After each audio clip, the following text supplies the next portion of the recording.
रहीम अस्सलाम वालेकुम। आज हम बात करेंगे आसिफ जरदारी के हवाले से। तोशा खाना रेफरेंस में कल 7 जुलाई को नैब अदालत इस्लामाबाद ने जो अरेस्ट वारंट जारी किए थे, गिरफ़्तार करने का हुक्म दिया था, कल उसके ऊपर अमल दरामद करवाने के लिए वो जो वारंट है और उसके साथ जो नोटिस हैं वो नैब हुकाम कराची के हैंड ओवर कर दिए गए हैं और उनको कहा गया है कि मुलजिम को गिरफ़्तार करके नेक्स्ट डेट ऑफ हियरिंग पर अदालत में पेश किया जाए। और मुलजिम को कहा गया है कि या वो अदालत में पेश होकर अपना मुचलका जमा करवाए, और अगर मुलजिम नहीं आता तो नैब हुकाम को ये कहा गया है कि वो उसको गिरफ़्तार करें और गिरफ़्तार करके अदालत में पेश करें। और साथ ये कहा गया है कि अगर नैब हुकाम उनको गिरफ़्तार करके नहीं लाते तो नैब हुकाम के ख़िलाफ़ अदालत ने कहा है कि शो कास जारी किया जाएगा और उनसे जवाब तलब किया जाएगा कि अदालत के हुक्म के बावजूद क्यों नहीं गिरफ़्तार किया गया। साथ ही सिंध जो पुलिस है उसको और हुक्म दिया गया है कि अगर जो मुलजिम है वो गिरफ़्तारी नहीं दे रहा या वो गिरफ़्तारी के लिए कोई मसाइल पैदा कर रहा है तो सिंध हुकूमत जो सिंध पुलिस है उसको कहा गया है कि वो नैब हुकाम की मदद करे और मुलजिम को हर हाल में अदालत में पेश किया जाए। ये वो केस है जिसके अंदर फ़ारूक एच नाइक साहब ने अदालत से बारहा ये गुजारिश की थी कि मुलजिम को एक मौका दिया जाए, और साथ फ़ारूक एच नाइक साहब ने अपनी कमिटमेंट भी और अपनी स्टेटमेंट भी अदालत में देने को तैयार थे कि बतौर सीनियर वकील वो अदालत को ये यकीन दिलाना चाहते हैं कि वारंट जारी ना किए जाएँ, मुलजिम को हर हाल में नेक्स्ट डेट ऑफ हियरिंग पर पेश किया जाएगा। लेकिन अदालत ने उनकी नहीं मानी थी और अदालत ने कहा था कि बड़े मौके दे चुके हैं, अब मुलजिम को अगर वो पेश नहीं होता तो उसको गिरफ़्तार करके पकड़ कर हथकड़ी लगाकर अदालत में पेश किया जाए और इस केस के अंदर फ़र्द जुर्म की कार्रवाई हो और मज़ीद ये केस अपने मंतकी अंजाम की तरफ जाए। अब जो चीज़ नज़र आ रही है वो ये है कि 2 केसेस हैं आसिफ जरदारी के ख़िलाफ़ जिसमें रेफरेंसेस फ़ाइल हो चुके हैं और फ़र्द जुर्म की कार्रवाई है जिसमें ये इधर उधर की बातें करके उसको डिले कर रहे हैं। और एक तरफ ये तोशा खाना रेफरेंस है जिसके अंदर अरेस्ट वारंट जारी हो चुके हैं। अब इन हालात में जो एक बड़ा काम हुआ है वो ये हुआ है कि जो उज़ैर बलोच की JIT थी उसमें बहुत बड़ा ब्लंडर किया है सिंध हुकूमत ने। आसिफ जरदारी को बचाने के लिए सिंध हुकूमत ने अपना सारा कुछ दांव पर लगा दिया है और जज्बाती होकर जल्दबाजी में एक फेक रिपोर्ट और एक इनकम्प्लीट रिपोर्ट JIT की उज़ैर बलोच के हवाले से वो पब्लिक तो कर दी है, लेकिन वो उनके गले पड़ गई है क्योंकि जो अली जैदी थे उनके पास वो रिपोर्ट की कॉपीज़ पहले मौजूद थी और वो इतना जो वो काम कर रहे थे या 2017 से वो इस मामले को देख रहे थे तो वो इतनी कच्ची गोलियां नहीं खेल रहे थे। उनके पास वो रिपोर्ट ओरिजिनल रिपोर्ट की कॉपी मौजूद थी और उसने ये नहीं बताया था पहले कि उस रिपोर्ट के अंदर क्या है या नहीं है, और उसने उकसाने के बाद अब क्योंकि मीडिया के ऊपर सोशल मीडिया के ऊपर हम सब लोगों ने आवाज़ उठाई और आवाज़ उठाने के बाद अदालतों ने उसके ऊपर नोटिस जारी किए। अदालतों के नोटिस जारी होने के बाद उनके पास कोई ऑप्शन नहीं रह गया था, उन्होंने अपनी इज़्ज़त बचाने के लिए इनकम्प्लीट रिपोर्ट जिसके अंदर वो ब्लंडर ये कर बैठे कि ISI और MI के जो नुमाइंदे थे और जो रेंजर्स के नुमाइंदे थे उनके जो सिग्नेचर्स हैं कहीं पे वो मिसिंग हैं और कहीं पे वो जाली सिग्नेचर्स हैं, क्योंकि अली जैदी के बकौल जो रिपोर्ट है वो उसके अंदर जो बयान हल्फी है जिस तरीके से उज़ैर बलोच ने कायम अली शाह का किरदार बताया है, जिस तरीके से उज़ैर बलोच ने फ़रयाल तालपुर और आसिफ जरदारी के मामलात को डिस्कस किया, वो सारी चीज़ें उसमें से निकाल दी गई हैं और उस निकालने की वजह से उन्होंने ISI MI और रेंजर्स के नुमाइंदों के जो सिग्नेचर्स हैं वो कहीं से ख़त्म कर दिए हैं और कहीं पर वो जाली हैं। हर पेज के ऊपर सिग्नेचर होना ज़रूरी होता है। अब उनसे ये ब्लंडर ये हुआ है कि उन्होंने इतनी बड़ी गलती की है और फ़ौज कभी भी माफ़ नहीं करती। मैं आपको उसकी मिसाल देता हूँ कि जब इमरान खान और डॉक्टर ताहिरुल कादरी का धरना चल रहा था तो उस वक्त नवाज शरीफ ने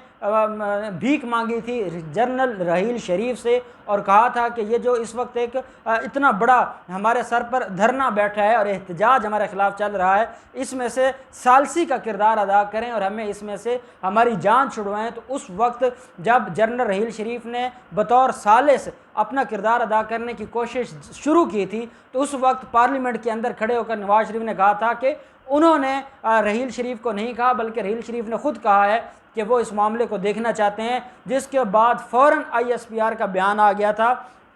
और ISPR ने नवाज़ शरीफ को झूठा कह दिया था और ISPR ने कहा था कि रहील शरीफ को इसकी तरफ से, नवाज़ शरीफ की तरफ से कहा गया। और उसके बाद ये मुतालबा भी आया था कि नवाज़ शरीफ ने पार्लियामेंट के अंदर खड़े होकर झूठ बोला है और ऐसे झूठे शख्स के ख़िलाफ़ कार्रवाई होनी चाहिए। लेकिन क्योंकि ये झूठे लोग हैं, उन्होंने उसके ऊपर ना तो कोई बाद में रिमार्क्स दिए और उस बात को गोल कर गए। लेकिन मैं आपको बताना ये चाहता हूँ कि फ़ौज कभी भी अपने किसी शख्स या इदारे के ख़िलाफ़ नहीं काम होने देती। अब फ़ौज के ऊपर उंगली खड़ी करवा दी है सिंध हुकूमत ने, और वो ये है कि क्या फ़ौज के जो नुमाइंदे हैं, 3 नुमाइंदे हैं उस JIT के अंदर, क्या वो भी इसमें मुलव्वस थे? ये जो JIT की रिपोर्ट इनकम्प्लीट है या जो कुछ उज़ैर बलोच ने कहा है वो इसके अंदर से हज़फ कर दिया गया है, या सिंध हुकूमत ने ड्रामेबाजी करते हुए, फ्रॉड करते हुए और जो ISI MI और रेंजर्स के नुमाइंदों के जाली साइन करते हुए या उनके साइन हज़फ करते हुए और उनके नाम से मंसूब एक रिपोर्ट शाये की है जो ओरिजिनल रिपोर्ट नहीं है, जो उज़ैर बलोच ने इंकशाफात किए थे वो उन इंकशाफात पर मुश्तमिल नहीं है। तो ऐसे मामले में फ़ौज आसिफ ज़रदारी के सामने खड़ी हो गई है। फ़ौज ने पैगाम भिजवा दिया है कि अब बस हो गई है, आप लोगों ने जो कुछ किया है, फ़ौज ने ये बात उन तक पहुंचा दी है कि या ओरिजिनल रिपोर्ट लेकर आएँ या फिर फ़ौज अपना जो मौक़िफ़ है वो सामने लेके आ जाती है और फिर उसके बाद शायद आसिफ ज़रदारी और बाकी लोगों के लिए बचना मुश्किल हो जाएगा। ऐसे में आसिफ ज़रदारी ने अपने पुराने दोस्तों के ज़रिए जो अब तक जो जेल से भी आ गए और उनको ये उम्मीद थी कि शायद जो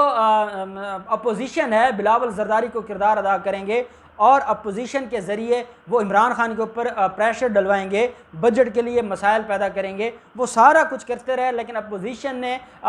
मसले को जानते हुए आसिफ ज़रदारी को रेस्क्यू करने से इनकार कर दिया और इस वक्त ये हालत है कि बिलावल ज़रदारी के पैगाम का जवाब शहबाज शरीफ नहीं दे रहे और शहबाज शरीफ बिलावल ज़रदारी की कॉल ही नहीं पिक कर रहे। ये इस वक्त अपोजिशन का हाल है और बिलावल ज़रदारी की सारी कोशिशों पर पानी फिर गया। जो -1 करने आए थे इमरान खान को, वो ख़ुद -1 हो चुके हैं। उसके बाद जब फ़ौज की तरफ से ये पैगाम गया है, उसके बाद जो आसिफ ज़रदारी है उसने अपने पुराने दोस्तों के ज़रिए जनरल बाजवा तक ये मैसेज पहुँचाया है और रहम की भीख मांगी है और मुआफ़ी मांगी है कि हमें इस दलदल से निकाला जाए। क्योंकि अगर ये मामला अब खुल जाता है और इस मामले के ऊपर अगर फ़ौज स्टैंड ले लेती है तो आसिफ ज़रदारी की नस्लें ख़त्म हो जाएंगी। उसका पूरे का पूरा मुस्तकबिल, उसने जो हराम कमाया है, उसने जो चोरी की है, वो जो अदालतों के साथ ड्रामेबाजी कर रहे हैं, जो अदालतों के प्रोसेस को अब्यूज़ कर रहे हैं, वो सारा ख़त्म हो जाएगा और उसके बाद आसिफ ज़रदारी अपने अंजाम को पहुँचेंगे। ऐसे मामले में अब सवाल खड़ा होता है और ये आज का दिन है, आज शाम तक आपको इसके ऊपर कोई ना कोई डिसीजन नज़र आ जाएगा या मैक्सिमम कल आपको सारी चीज़ें नज़र आना शुरू हो जाएंगी। क्योंकि मैंने आपको बताया है कि ये जो ब्लंडर इनकी तरफ से हुआ है उसके बाद कोई माफ़ी नहीं है। और उज़ैर बलोच ने कल ख़ुद अदालत के अंदर जब उसके ख़िलाफ़ फ़र्द जुर्म की कार्रवाई हो रही थी, मैंने आपको बताया था, उज़ैर बलोच ने ये बात अदालत से कही थी कि जिन्होंने ये सारा कुछ करवाया है उनको पकड़ा जाए। क्योंकि उज़ैर बलोच को पता है कि पाकिस्तान पीपल्स पार्टी पीछे हट चुकी है, पाकिस्तान पीपल्स पार्टी अब उसको किसी तरीके की सपोर्ट नहीं कर रही और पाकिस्तान पीपल्स पार्टी की क़यादत अब उज़ैर बलोच को सफ़े हस्ती से मिटाना चाहती है। इसलिए उज़ैर बलोच भी बोल पड़ा और अगर उज़ैर बलोच बड़ी अदालत में बोल सकता है तो उसने JIT के सामने क्या कुछ नहीं कहा होगा ये हम भी जान सकते हैं। अब मसला ये है कि अगर सुप्रीम कोर्ट इसके ऊपर सो मोटो नहीं लेती और सुप्रीम कोर्ट कोई इसके ऊपर एक्शन नहीं लेती, उसके बावजूद रेमेडी मौजूद है अली ज़ैदी के पास और वो मैंने आपको बताया था कि डिस्कशन चल रही है कि क्या वो सिंध हाई कोर्ट में CM फाइल करनी चाहिए या इस रिपोर्ट को चैलेंज करना चाहिए सुप्रीम कोर्ट में। अब देखते ये हैं कि क्या फ़ौज डायरेक्ट जो सारा कुछ है, डायरेक्ट इनका जो इन्होंने किया है, जो इन्होंने फ्रॉड किया है उसको रद्द करती है या फ़ौज खड़ी रहती है और अली ज़ैदी को बैक किया जाता है और वो सुप्रीम कोर्ट में जाकर इनका जो ओरिजिनल चेहरा है वो बेनकाब करते हैं कि ये किस तरीके से ये झूठे लोग हैं, इन्होंने झूठ किया है, पूरी कौम के साथ झूठ और फ्रॉड किया है और ये जितनी की जितनी इनकी क़यादत है और इनकी सिंध हुकूमत है सारी की सारी डिसक्वालीफाई हो सकती है इस मामले के ऊपर।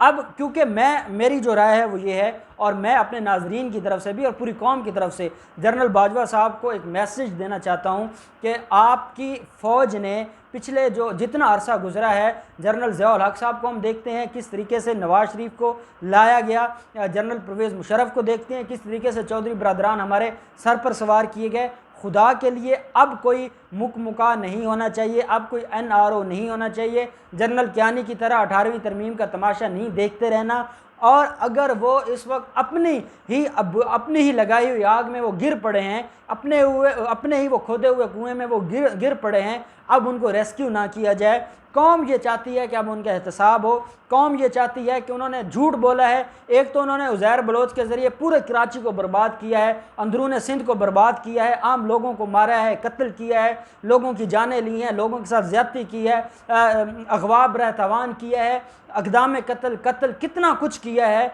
एक तो उन्होंने वो जुल्म किया है, और उससे बढ़कर जुल्म ये कि सच को छुपाने के लिए उन्होंने अपनी हुकूमत को, सूबाई हुकूमत को, एक ऑफिशियल ओहदों को और पब्लिक ऑफिसेस को मिसयूज़ किया है। खुदा के लिए अब इस मरहले पर इनको कोई माफ़ी नहीं मिलनी चाहिए, क्योंकि जब ये सर उठाने लगते हैं तो ये वही लोग हैं जो फिर आपको धमकियां देने पर उतर आते हैं। ये वही लोग हैं जो आपके इदारे के ख़िलाफ़ और पाकिस्तान के ख़िलाफ़ बातें भी करते हैं, और जो